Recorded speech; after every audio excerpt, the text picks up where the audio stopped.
All right, so the college football 2024 has gotten off to a crazy start. Florida State, a 10.5 favorite against Georgia Tech with the over-under of 55. If you're a betting person, you would have actually won if you picked Florida State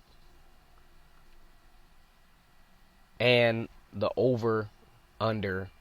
You'd have picked the under. Florida State actually covered the spread today.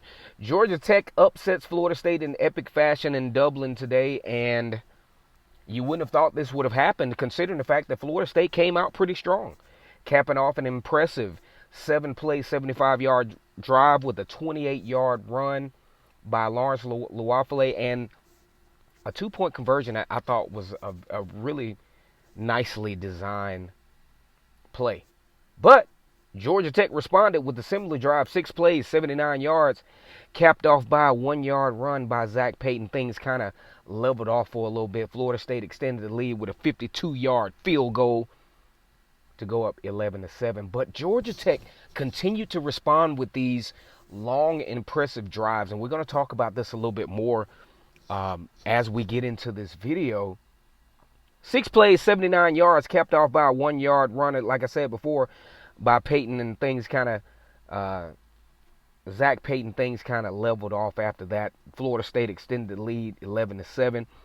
And like I said before, Georgia Tech responded with another 75-yard run and a touchdown, eating up about 7 minutes of clock. And Florida State did cap off a late drive with the field goal to tie things up at 14. Now, you wouldn't know it, but Florida State didn't take the lead again after that. They tied the game up 14-14. Georgia Tech went up 21-14 to start the fourth quarter. And one of the things that I was so much impressed with is the fact that how Georgia Tech dominated the line of scrimmage from an offensive standpoint.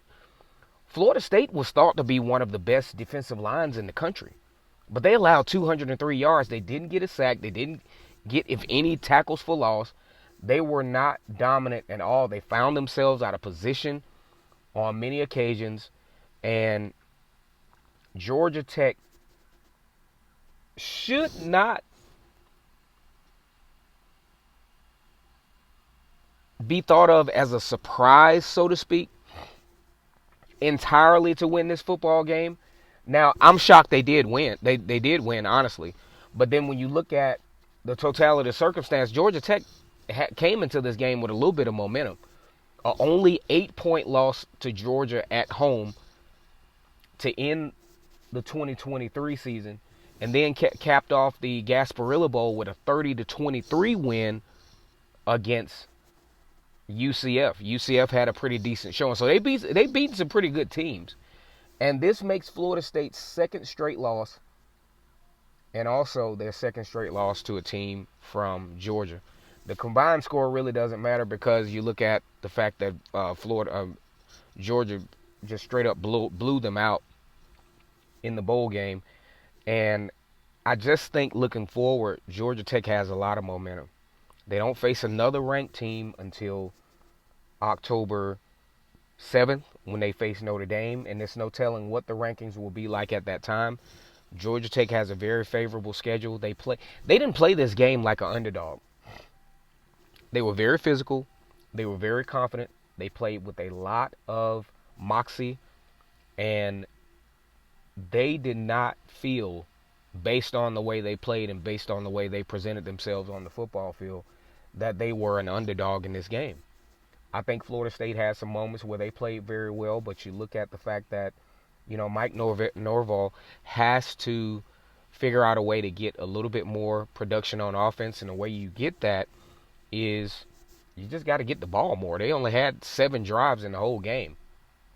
They had less than 300 yards in the game. Very low yardage, very low scoring football game. It was a game of opportunity to where big plays rule, and Georgia Tech won that battle. I think Georgia Tech is a team to look out for. I'm not saying that this is a team that will win the ACC or a team that will, migrate into the college football playoffs, but they carry a lot of momentum going into week 1 against Georgia State. Georgia State, I think, has become a very respectable program.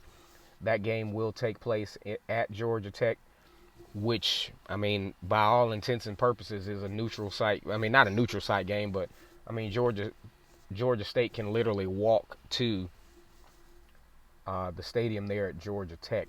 I think that's going to be a very exciting game to watch, and I think Georgia State, as they have started to build their program and their facilities and, want to make a name for themselves, may catch Georgia Tech napping in the official week 1. I thought this was a very good football game. I thought it was very competitive.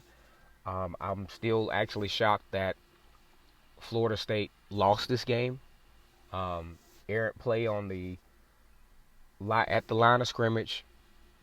They didn't take advantage of turnovers when they had a chance. Quarterback Hayes fumbled the ball twice. Florida State had a chance, I know, at one to recover, which would have changed the whole trajectory of the game at that point if they would have recovered that fumble. I think it was like at the 2-minute mark of the third quarter, but they just couldn't get on it. Had 3 guys around the football and just couldn't make the recovery.